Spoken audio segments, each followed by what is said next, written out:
Salut à tous! Salut! Alors après toutes ces émotions et ces 3 semaines de construction de miroirs magiques ou miroirs intelligents, on s'est dit qu'un petit peu d'impression 3D mixée à du DIY de bois, ça serait pas mal. Et pour ceux qui nous suivent sur Instagram, N'oubliez pas de vous abonner, vous aurez des exclusivités! ça fait plusieurs semaines qu'on imprime beaucoup de jonctions P. Des masses, oui, des masses! Des masses. Maintenant, je vous invite à visionner ce petit time-lapse des familles qui va en résumer en quelques secondes, quelques semaines d'impression. C'est toujours moi qui mets tout à l'envers comme ça.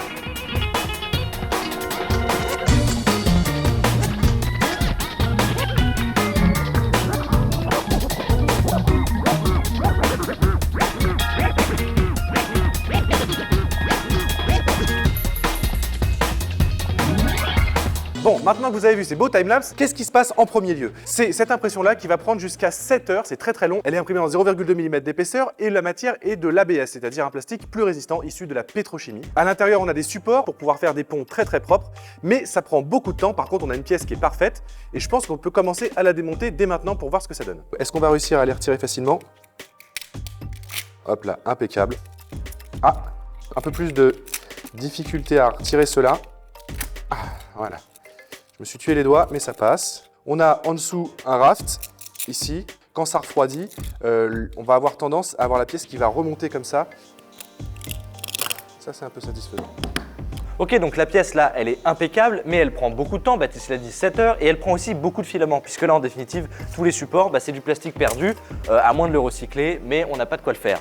Donc, on s'est dit qu'on pourrait peut-être l'imprimer sans support, vu qu'on a une Prusa i3 et que ça a été imprimé avec cette imprimante et qu'elle est réputée pour être extrêmement bien calibrée, puisque vous le voyez, la tête entre les deux points ici va devoir se faire sans rien en dessous, et on s'est dit ça marcherait peut-être, voilà, et ça a marché. Exactement, ça vient créer une sorte de pont.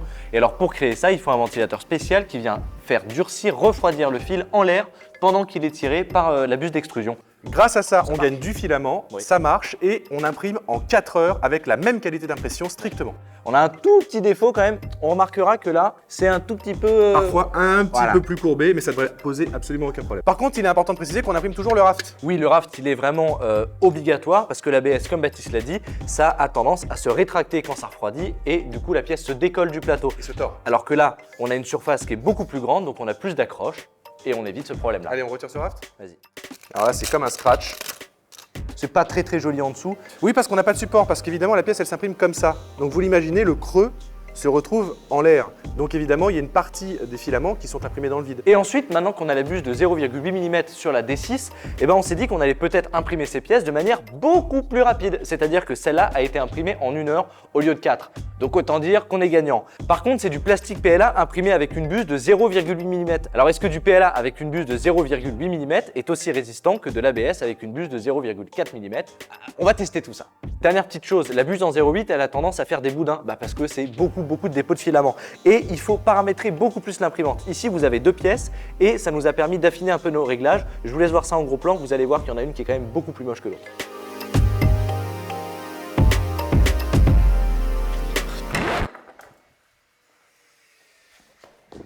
Bon, maintenant que vous savez tout sur les impressions de ces jonctions P, il faudrait peut-être qu'on en fasse quelque chose. Oui, il faudrait peut-être savoir comment on relie toutes ces jonctions ensemble. Et ce qui nous manque, c'est du bois. C'est des tasseaux de bois. Alors, on a acheté un pack de tasseaux de 30 mm et ces jonctions-là sont en 28 mm. Donc on va les raboter un petit peu pour que ça rentre dedans et on va construire ces meubles. Allez, on passe à la raboteuse.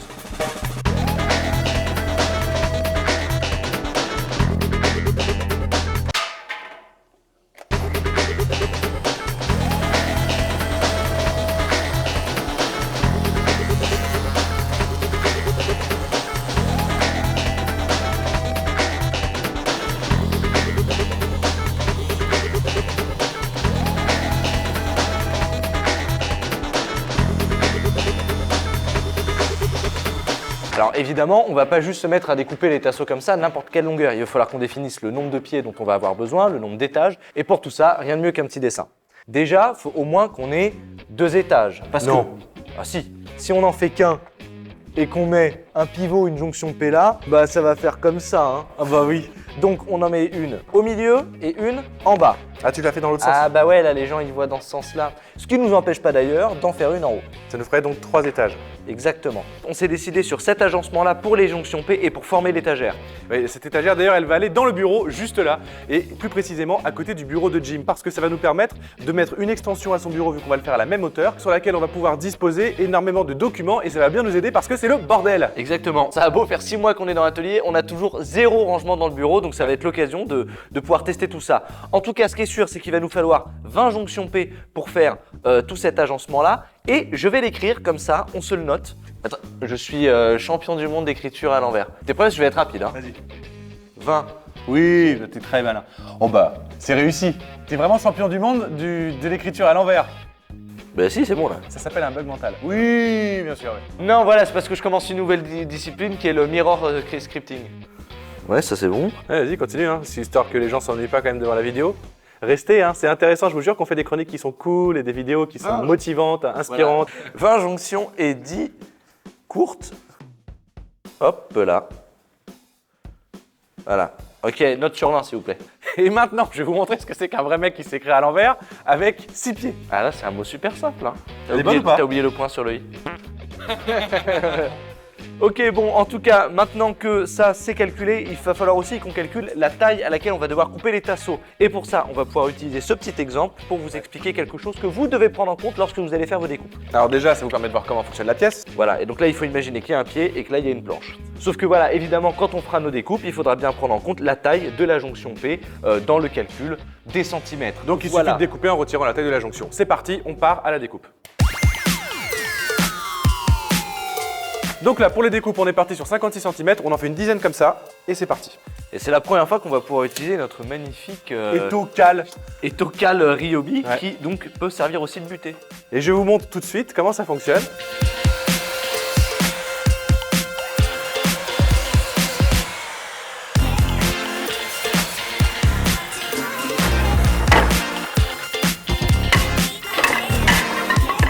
Joue avec tes amis tous les soirs au Mikado géant des frères Poulain. Et maintenant, on part sur 31 cm. On en fait 10 comme ça aussi. Je viens d'avoir un bug mental parce qu'on vient de découper celle-ci avec Baptiste et instinctivement bug dans la matrice. J'en ai 3 autres là-bas. Et en fait, c'est les chutes des grandes sections qu'on a découpées tout à l'heure. Et il s'avère que elles font simplement 1 cm de plus. Donc on a juste à retirer 1 cm et ça sera la bonne taille. C'est pas parfait?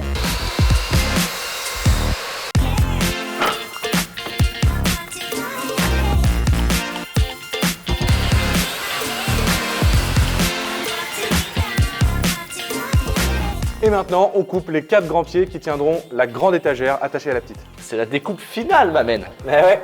C'est parti.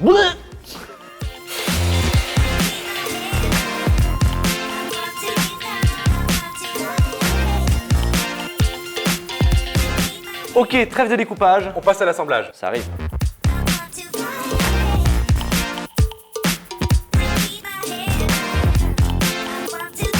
Pour assembler et bloquer les tasseaux, on a acheté des petites vis en 3x16 à tête ronde, ça sera beaucoup plus joli.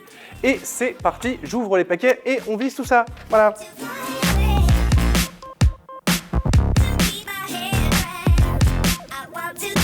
Bon, le premier angle est monté et en termes de flexibilité, je trouve ça vachement intéressant. On a vraiment une toute petite flexibilité qui est suffisante pour assurer une certaine solidité puisque tout ce qui est très dur est forcément très cassant. Et en plus, je me suis rendu compte que quand on glisse l'axe principal à l'intérieur, on empêche les deux côtés de s'écarter puisque forcément ils viennent pincer l'axe au milieu. Ça me plaît, c'est bien pensé quoi. Donc là, en premier avec Baptiste, on a décidé qu'on allait d'abord monter tous les plateaux pour ensuite y venir insérer les pieds. Et après, il y aura juste un tout petit assemblage final. Ça nous convient très bien comme ça. Maintenant, je vous propose un petit chrono de qui va le plus vite pour monter une structure. Alors, je vous le dis tout de suite, les gars, moi je vais lentement parce que je préfère du travail bien fait que de la merde. Vite fait, bien fait. Moi, j'y crois.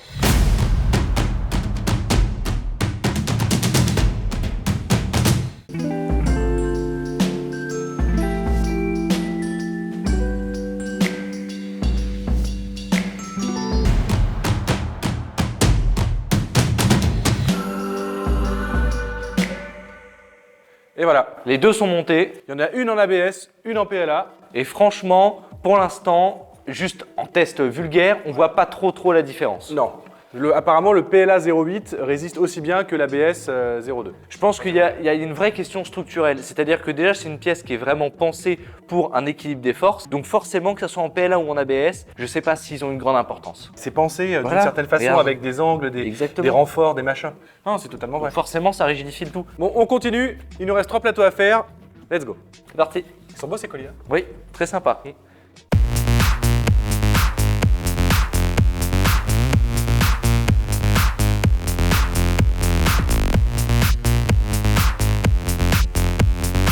Maintenant que tout est fait, il est temps de passer à l'assemblage final. Bah, à ce moment-là, tout n'est pas fait, parce qu'il reste encore après les plateaux à faire. Oui, mais on aura quand même une étagère, symboliquement, on aura du fil. Ah oui, c'est bien, tu pourras poser ton tournevis. Tiens, je pose mon tournevis. Bah bravo. C'est une blague, hein, moi. Quand on se fâche comme ça en vidéo, c'est pour la blague. C'est bête.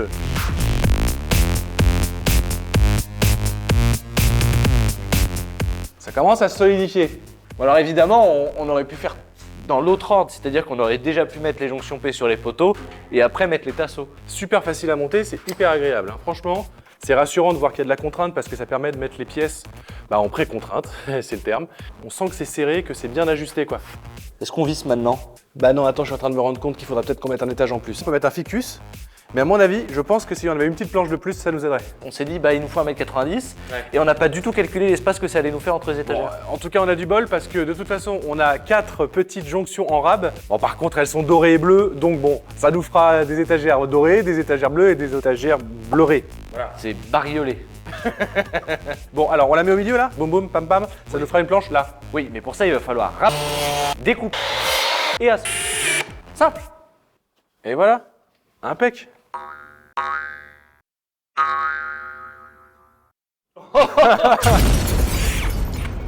Ok, donc là, l'emplacement des étagères nous plaît, donc on n'a plus qu'à les fixer et on a tout mesuré avec le mètre pour vraiment être sûr que ça soit bien droit.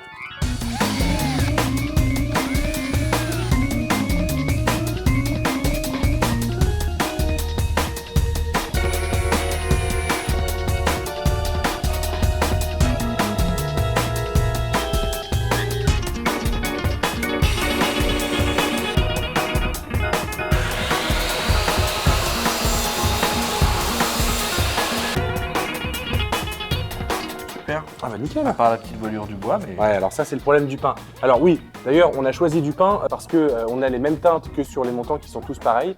On a de l'épaisseur, on a de la solidité. Voilà, clairement. Et surtout, c'était le même prix. Oui, c'est C'est-à-dire que clair. c'est plus épais et c'est du massif. Bon, et bah, c'est moins cher. On se visse ça, on essaye et on voit. Alors vous me voyez dans cette posture bizarre parce qu'évidemment qu'il a fallu que je tienne le meuble au sol, que je corrige la voilure et il a pu visser. Ça a l'air de bien tenir, hein. Et là, du coup, bah, là ça tient.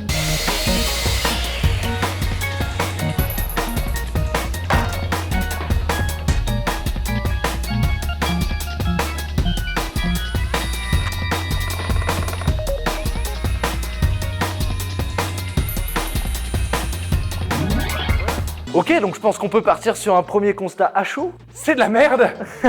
Non, c'est vachement bien. Alors moi je m'attendais pas à beaucoup plus. Artus s'attendait à mieux. Il trouve que c'est pas assez rigide. Moi perso, étant donné que c'est de l'ABS et du PLA, bah, je m'attendais pas à mieux. Et franchement, je trouve ça cool, quoi. Bah, c'est-à-dire que moi, pour être tout à fait honnête avec vous, je pensais que la structure attachée comme ça, avec le système d'angle, etc., allait quand même éviter un petit peu plus ce mouvement-là. Mais il faut reconnaître que c'est très raisonnable. Tu peux quand même prendre la petite partie là et soulever l'intégralité de la grande sans avoir peur que ça pète ou quoi ou qu'est-ce. Voilà, exactement. C'est quand même, enfin c'est juste des bouts de plastique imprimés en 3D. Exactement. Et c'est surtout qu'on est là pour poser des choses. Donc une fois que tu poses, c'est bon. On n'est pas là pour s'amuser à, je sais pas, s'en servir comme un chariot. Et d'ailleurs, en parlant de poser des choses, je pensais plutôt à tes pieds. Donc pour le test, on va directement aller taper sur les supports en PLA parce que c'est ce qu'il y a de plus fragile. Donc si ceux-là ils tiennent, clairement les ABS tiennent puisqu'ils sont censés être plus solides. Vas-y doucement quand même parce que Artus fait 80 kg, il a mangé plus les habits, à mon avis là t'es à 83-84. 25. Ah, ça craque même pas. Ouais, je suis pas safe non plus. Non, hein. t'es pas serein, Regarde, mais- je vais me permettre de faire un petit wiggle. Voilà, on voit quand même que je peux me permettre de bouger un Mais peu. on n'entend pas de craquement.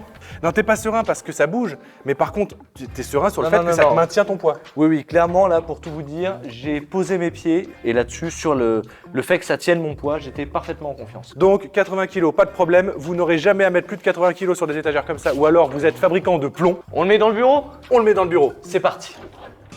On se rend compte qu'on n'a fait absolument aucune mesure pour savoir si ça allait passer. Et vous allez voir ça en live. Et ça passe. Ah non. Ok, donc si on s'est pas planté, que nos dimensions sont bonnes, l'étagère, elle devrait rentrer juste là. Ouais, clairement. Mais sauf qu'on s'est rendu compte avant que les petits pieds en bois, tout ça brut, on trouvait ça un peu moche. Donc je pense qu'on va imprimer quelques supports de plastique. Voilà, et je vais demander à Artus de designer tout ça et de l'imprimer.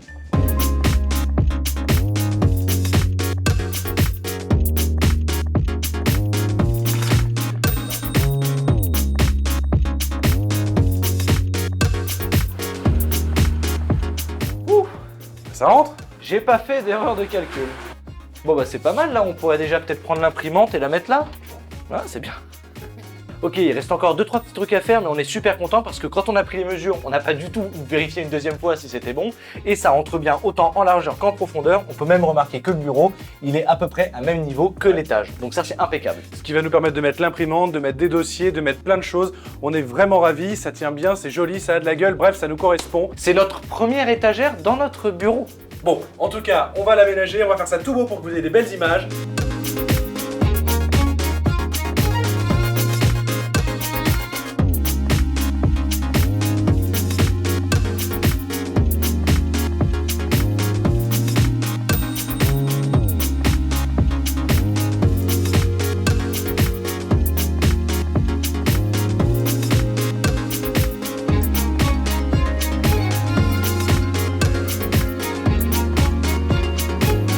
N'oubliez pas d'être tous bienveillants les uns envers les autres. Merci à tous nos abonnés et tous nos tipeurs. N'hésitez pas à vous abonner, liker, commenter ou partager cette vidéo. Soyez tous bienveillants les uns envers les autres. On vous embrasse. À la prochaine. Ciao. Et après 6 mois où on profite de l'atelier... Waouh. Je sais pas si tu l'as on tape, mais je peux dire que le postillon, mon gars, il est allé jusqu'à l'évier. Hein. Il est direct allé dans l'évacuation.